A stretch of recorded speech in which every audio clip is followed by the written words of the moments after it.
नमस्कार मेरे प्यारे बच्चों। हम पढ़ेंगे आपकी पर्यावरण अध्ययन की पुस्तक आसपास में पाठ नंबर 3 नंदू हाथी, जो आपकी 4th क्लास की बुक है आसपास, उसमें से यह पाठ पढ़ेंगे। यह कहानी है नंदू हाथी की।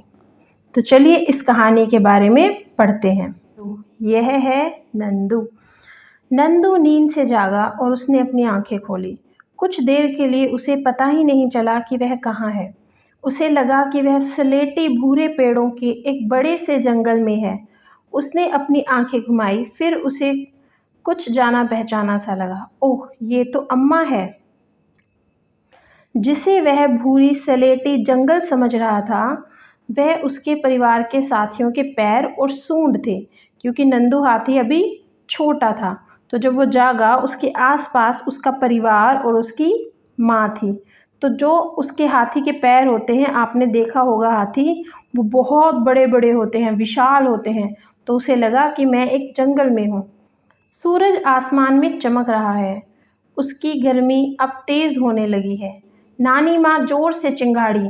जब हाथी बोलते हैं या जब हाथी आवाज़ निकालते हैं तो उसे चिंगाड़ना कहते हैं। जैसे शेर दहाड़ता है, गाय रंभाती है, तो हाथी चिंगाड़ता है। वे इस झुंड में सबसे बड़ी हैं। वे जंगल की तरफ चल दी।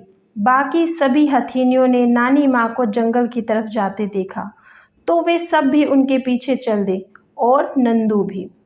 नानी माँ किसे कहते हैं? जो हमारी माँ की माँ होती है, उसे हम नानी माँ कहते हैं। तो आप बताइए, आप अपनी नानी माँ को या मम्मी की माँ को क्या कहते हैं? जंगल पहुंचते ही यह झुंड बिखर गया। वे सभी अपने मनपसंद पत्तों और झाड़ियों को खाने के लिए अलग अलग हो गए। कुछ देर खाने के बाद सभी नदी की तरफ चलने लगे। सब बच्चे पानी में खेलने लगे। कुछ बड़ी हथीनियाँ नदी किनारे मिट्टी में लेट गई, जैसे कि आप यहाँ पर चित्र में देख रहे हैं।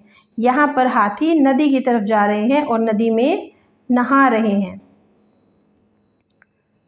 क्या तुम जानते हो, एक बड़ा हाथी एक दिन में 100 किलोग्राम से ज़्यादा पत्ते और झाड़ियाँ खा लेता है। आपने देखा होगा हाथी कितना बड़ा होता है, तो जितना बड़ा हाथी होता है उतना ही ज़्यादा वो खाएगा। तो 100 किलोग्राम से ज़्यादा पत्ते और झाड़ियाँ खाता है। हाथी बहुत कम आराम करता है। यह एक दिन में केवल 2 से 4 घंटे ही सोता है। हाथी को पानी और कीचड़ में खेलना बहुत भाता है।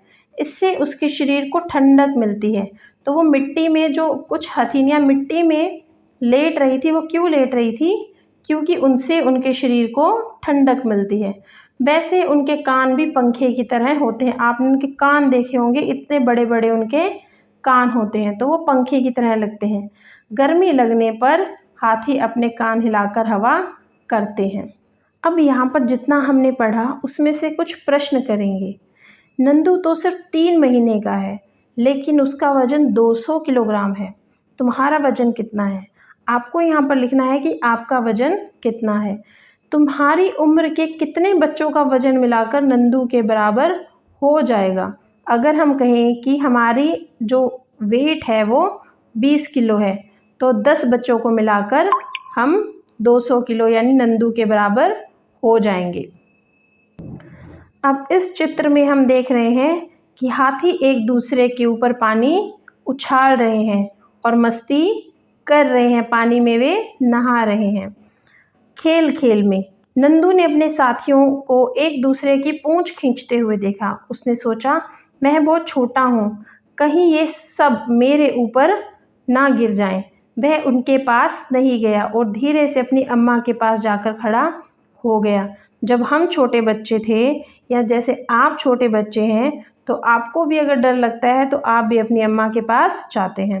अम्मा ने नंदू को पानी की तरफ धकेला, मानो उसे पानी में खेलने के लिए कह रही हो। नंदू धीरे से पानी की तरफ चला गया। उसे तो पानी के साथ खेलना बहुत पसंद था। उसके दोस्त भी पानी में ही थे। पानी के पास पहुंचते ही पानी का एक फव्वारा नंदू के सिर पर गिरा।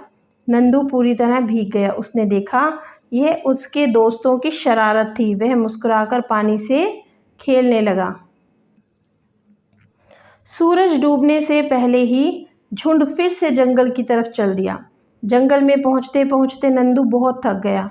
वह दूध पीते पीते अपनी अम्मा के पैरों के बीच में ही सो गया।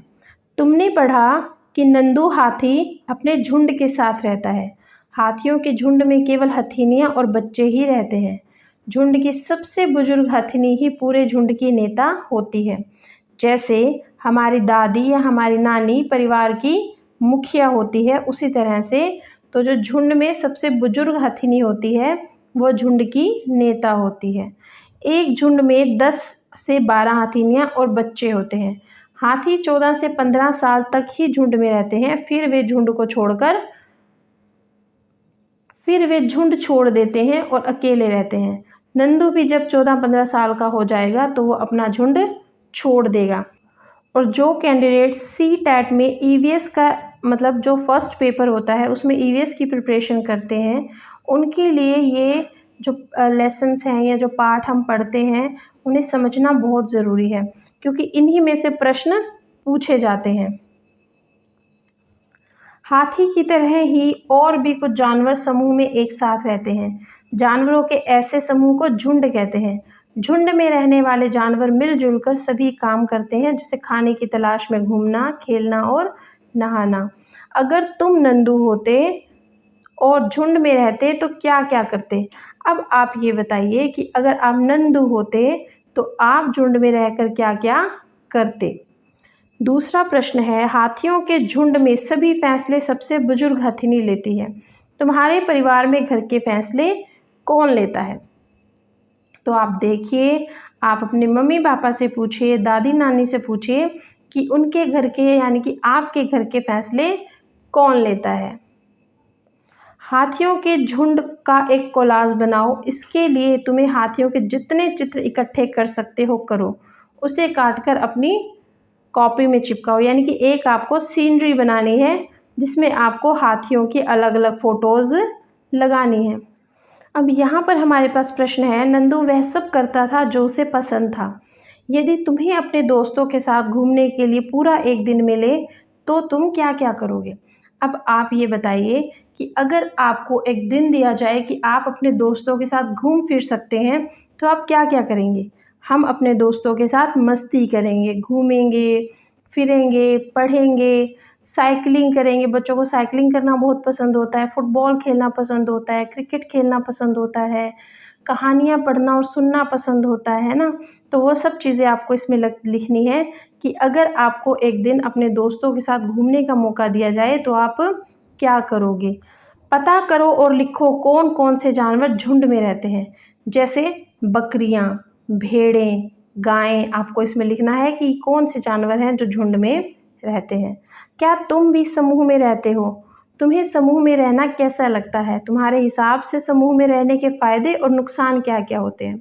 आप अगर अपनी क्लास में ग्रुप में रहते हैं, जैसे 4 दोस्तों का ग्रुप होता है, 5 दोस्तों का ग्रुप होता है ना? तो आप अगर समूह में रहते हैं तो आपको लिखना है कि उसके फ़ायदे क्या होते हैं और उसके नुकसान क्या होते हैं। जैसे मैं आपको एक फ़ायदा बताती हूँ, जैसे अगर हमें पढ़ाई में कुछ समझ नहीं आ रहा तो हम अपने साथी से पूछ सकते हैं, है ना? और अपने आइडियाज़ उनको बता सकते हैं। इसी तरह से आपको यहाँ पर नुकसान भी लिखने हैं। इसमें आपको लिखना है कि हाथी को चैन से बंधे होने पर कैसा महसूस होता होगा। अपनी भावनाएं बताएं और चर्चा कीजिए।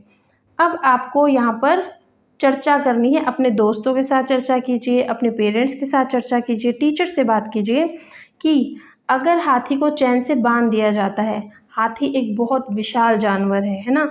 और किसी को भी बंद कर रहना या फिर पिंजरे में रहना पसंद नहीं होता। पक्षियों को पंख क्यों दिए हैं भगवान ने? उड़ने के लिए। परंतु अगर हम उन्हें पिंजरों में बंद कर देते हैं तो उन्हें बहुत बुरा लगता है।